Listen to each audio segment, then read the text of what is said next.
Good morning all of you. कैसे हो आप लोग? Welcome back our YouTube channel model coaching classes.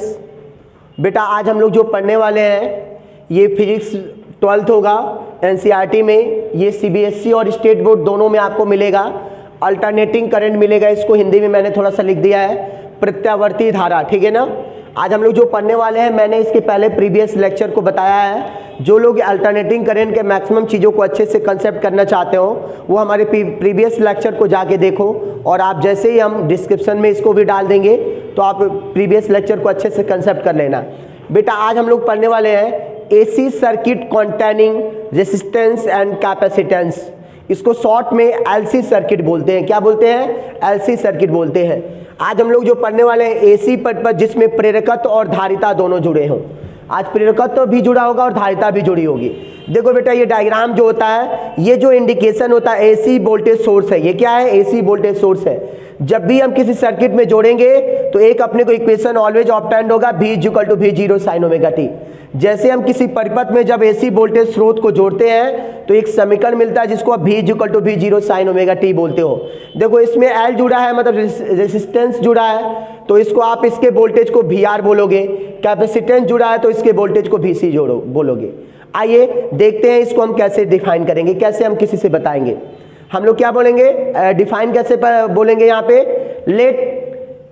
Late resistance and capacitance both are connected in AC voltage source. मैंने क्या बोला?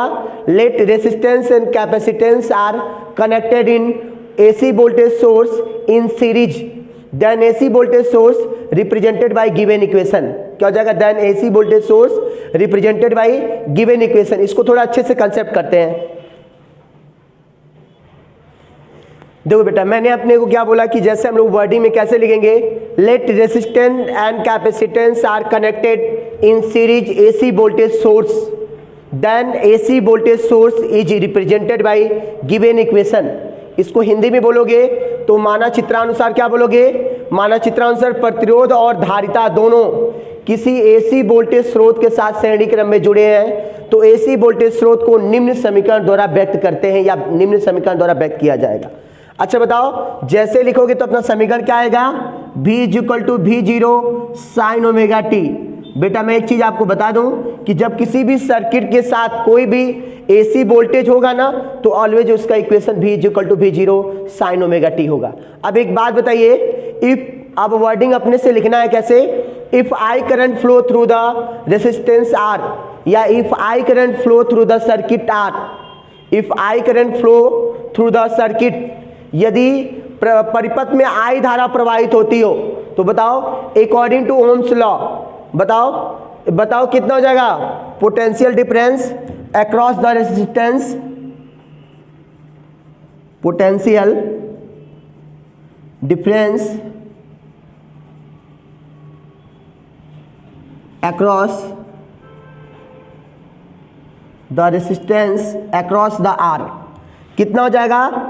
VR = क्या हो जाएगा? जल्दी बताइए। IR हो जाएगा। आप लोग ये बात अच्छे से जानते हो।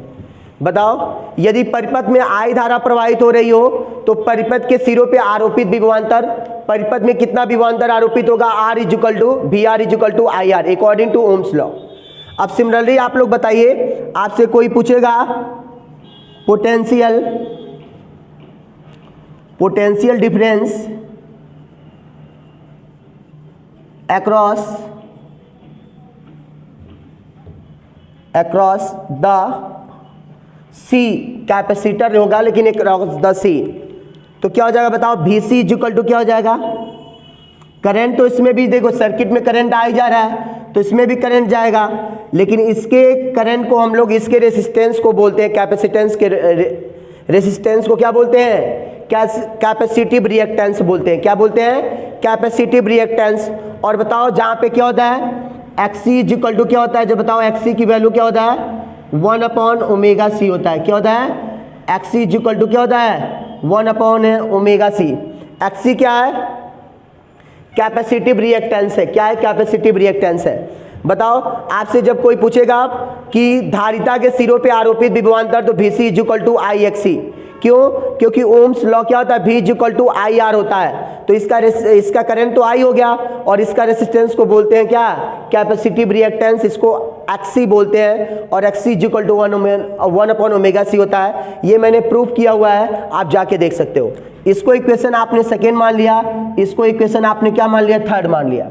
इसको इक्वेशन आपने क्या मान लिया, सेकेंड मान लिया, इसको आपने थर्ड मान लिया। आपको एक चीज पता होगा बेटा, आप लोग जानते हो कि जो VR होता है वो I के सेम फेस में होता है। मतलब यहाँ पे क्या है, अपने समझ में आ गया, यहाँ पे एक वर्डिंग होता है VR इज सेम फेस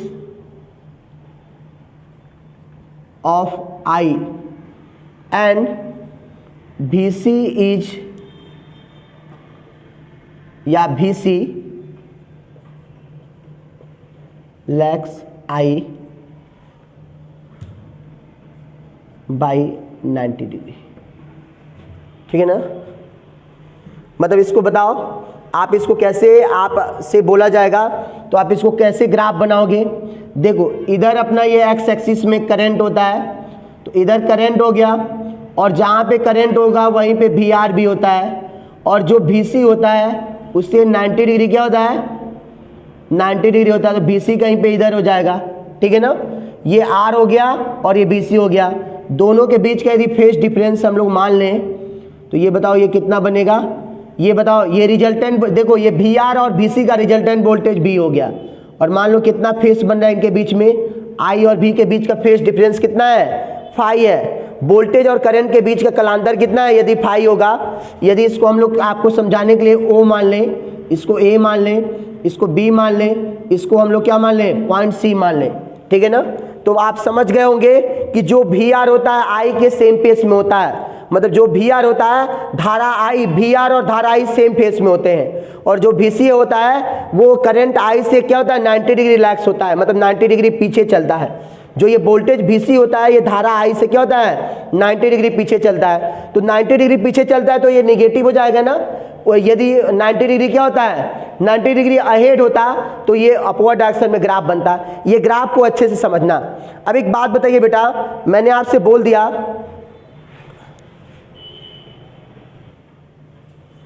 देखो ये अपना हो गया ना, यहाँ पे VR जो होता है इस same face of I, VR और I दोनों सेम फेस। I को ऑलवेज ओम्स लॉ में क्या करते हैं, एक्स एक्सिस में लेते हैं, वोल्टेज को वाई एक्सिस में लेते हैं। और जो BC होता है लैक्स होता है I, मतलब I से BC लैक्स होता है कितना, 90 डिग्री। तो आपने बता दिया।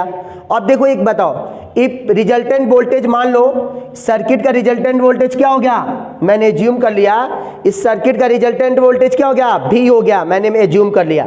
तो बताओ इस ट्राइंगल को ले लो OAB, ट्राइंगल OAB में ये क्या है, रिजल्टेंट वोल्टेज हाइपोटेनस है ना। तो क्या हो जाएगा, अकॉर्डिंग टू पाइथागोरस थ्योरम या इन ट्राइंगल लिखना तो लिख लो OAB, ठीक है ना, लिखने ना अकॉर्डिंग टू पाइथागोरस थ्योरम। तो क्या हो जाएगा बताओ, हाइपोटेनस के स्क्वायर मतलब V स्क्वायर इक्वल टू क्या हो जाएगा, जल्दी बताइए आप लोग। V स्क्वायर इक्वल टू क्या बताओ, ये क्या हो जाएगा, VR का स्क्वायर प्लस VC का स्क्वायर हो जाएगा ना। तो अच्छा बताओ V स्क्वायर इक्वल टू क्या हो जाएगा, इक्वेशन सेकेंड और थर्ड से इसकी वैल्यू प्लेस करो। VR की वैल्यू इक्वेशन सेकेंड में है, VC की वैल्यू इक्वेशन थर्ड में है। तो इसके जगह पे क्या लिखोगे बताओ, IR का होल स्क्वायर हो जाएगा और यहाँ पे क्या हो जाएगा, IXC का क्या हो जाएगा, होल स्क्वायर हो जाएगा। V स्क्वायर इक्वल टू क्या हो जाएगा बताओ बेटा, I स्क्वायर R स्क्वायर और ये क्या हो जाएगा, I स्क्वायर XC का होल स्क्वायर। अब एक काम करिए बेटा, I स्क्वायर को कॉमन कर लीजिए, तो ये क्या मिलेगा, R square plus XC square मिलेगा, नहीं मिलेगा कि नहीं मिलेगा। और ये अपना V स्क्वायर हो गया। अच्छा बताओ V स्क्वायर हटा दोगे तो रूट चढ़ेगा, तो V इक्वल टू ये रूट से बाहर आ जाएगा, I हो जाएगा और रूट यहाँ पे क्या हो जाएगा, R स्क्वायर प्लस क्या हो जाएगा, XC का होल स्क्वायर हो जाएगा। अब इसको अपॉन में ला दो तो V upon I equal to क्या मिलेगा, आपको क्या मिलेगा जल्दी बताइए, root R square plus XC का होल स्क्वायर मिलेगा। इसको हम लोग क्या बेटा, समीकरण इक्वेशन हम लोग क्या मानेंगे इसको, अभी तक इक्वेशन थर्ड माने, इक्वेशन 4 हो गया। अब ये इक्वेशन 4 की तुलना मैंने क्या बोला, इन त्रिभुज OAB में परिणामी वोल्टेज V हो, यदि इसका धारा और वोल्टेज के बीच, देखो ये धारा है और वोल्टेज के बीच, ठीक है ना, तो यदि परिणामी वोल्टेज V हो तो क्या हो जाएगा, इस त्रिभुज को ले लो तो ये कर्ण स्क्वायर इज इक्वल टू लंब स्क्वायर प्लस आधार स्क्वायर आपको ये मिल जाएगा, ठीक है ना। और मैंने यहाँ पे इसकी वैल्यू इक्वेशन सेकंड और थर्ड से प्लेस कर दिया, आई स्क्वायर को कॉमन निकाल लिया, इधर से स्क्वायर हटा दिया गया तो रूट चढ़ गया। और आप देखिए इसको, बताओ बेटा ये क्या हो जाएगा, इसकी कंपेयरिंग क्या करोगे, इसकी कंपेयरिंग ओम्स लॉ से करोगे, V/I is equal to R। इसकी जो कंपेयरिंग है इस इक्वेशन 4 की कंपेयरिंग इक्वेशन 5 से करोगे, मतलब इक्वेशन 4 की जो कंपेयरिंग होगी ओम्स लॉ से करोगे। और जब ओम्स लॉ से करोगे तो यहाँ पे जो क्वांटिटी मिलेगी, क्वांटिटी देखो ये दोनों सेम है तो कैंसिल हो जाएगा, यहाँ पे जो क्वांटिटी मिलेगी √R square plus XC square, ये सर्किट के इफेक्टिव रेसिस्टेंस को रिप्रेजेंट करती है, ये सर्किट के टोटल रेसिस्टेंस को रिप्रेजेंट करती है, जिसे क्या बोलते हैं, इंपीडेंस ऑफ द सर्किट। तो बताओ इंपीडेंस को किससे डिनोट करते हैं, जेड से। किससे, इंपीडेंस को जेड से डिनोट करते हैं। तो बताओ इंपीडेंस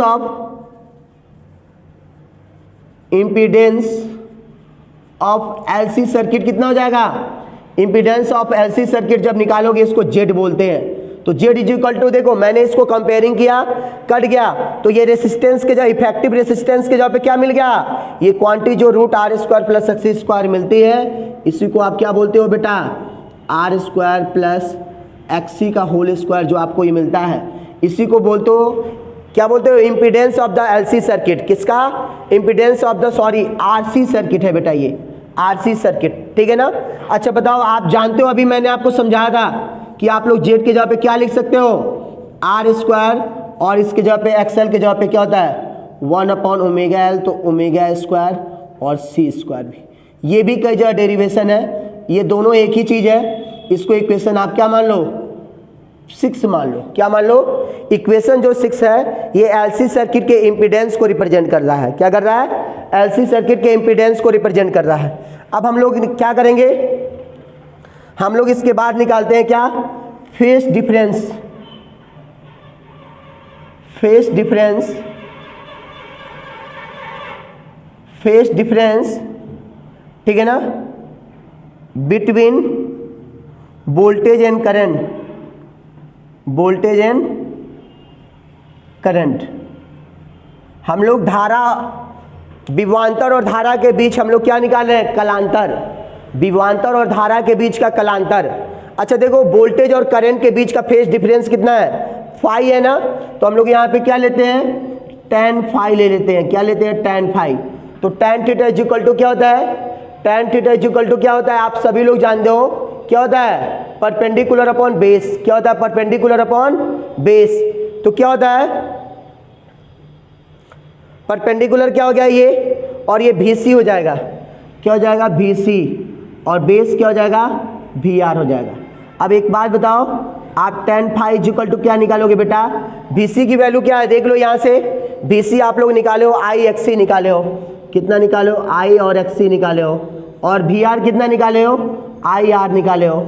ये बताओ, I से I कैंसिल हो गया ना, तो आपको क्या मिलेगा बेटा, जल्दी बताओ आप लोग, tan phi is equal to I cancel हो गया तो XC अपॉन क्या मिल गया, R मिल गया।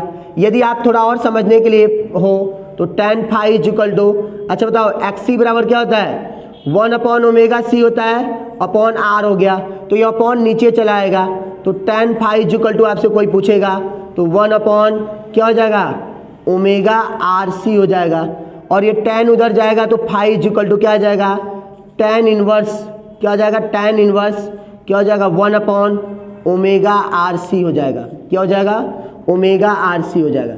यही जो बेटा आता है ना, ये इक्वेशन जो अपना होगा, शायद ये देख लीजिएगा, ये 7 नंबर होगा। इक्वेशन कितना है, इक्वेशन जो 7 है, यही क्या होगा, phase difference between voltage and current. यही विभवांतर और धारा के बीच का कलांतर है। ये क्या है, विभवांतर और धारा के बीच क्या है, कलांतर है। इसके बाद इक्वेशन एक और आता है, इसको थोड़ा सा मैनेज करिएगा, करंट इक्वेशन। क्या आता है, करंट इक्वेशन।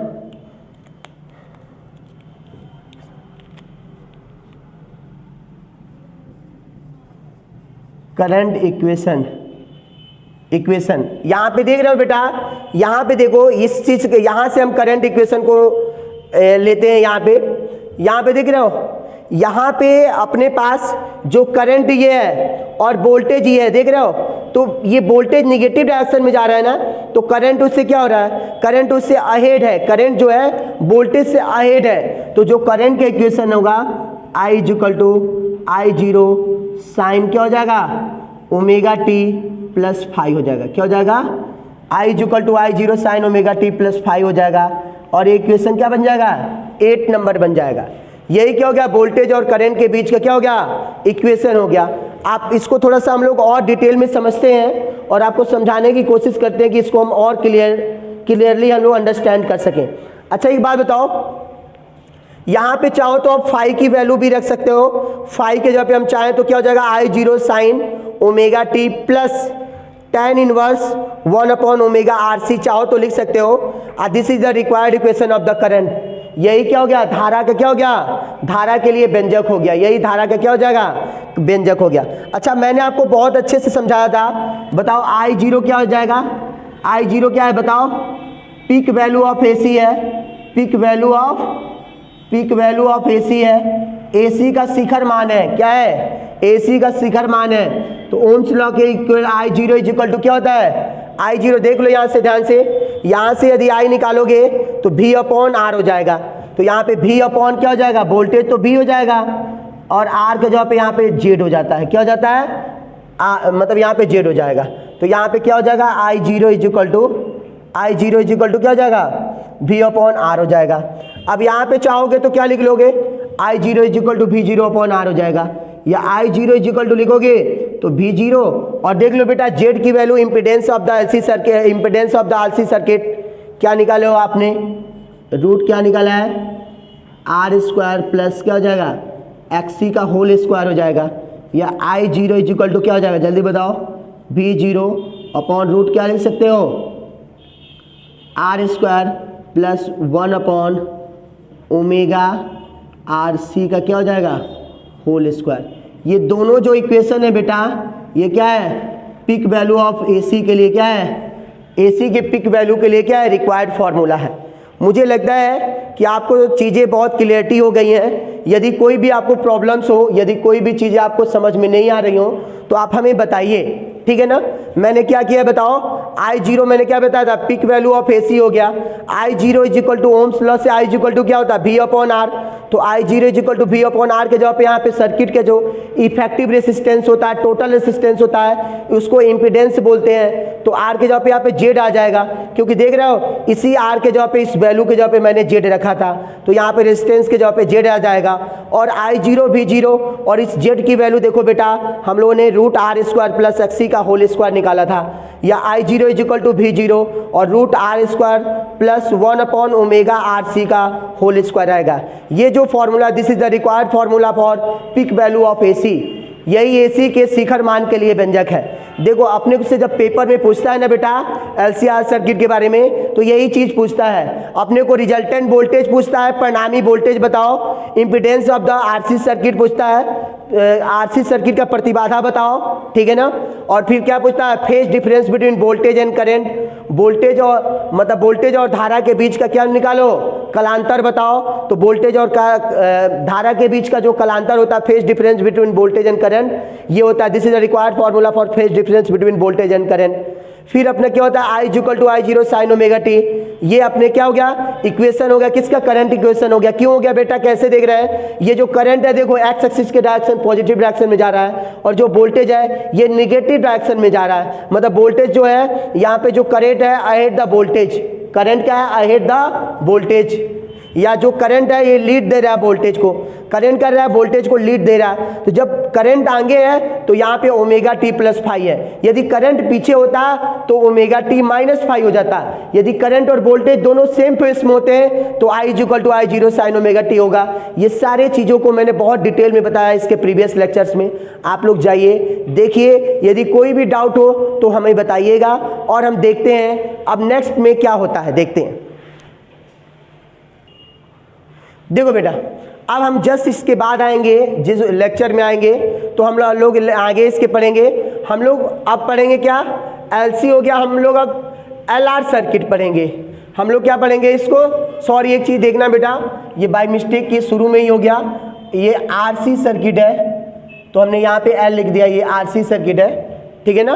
अब हम लोग क्या पढ़ेंगे, आरएल सर्किट पढ़ेंगे, AC circuit containing resistance and impedance, AC circuit resistance, AC circuit containing resistance and impedance.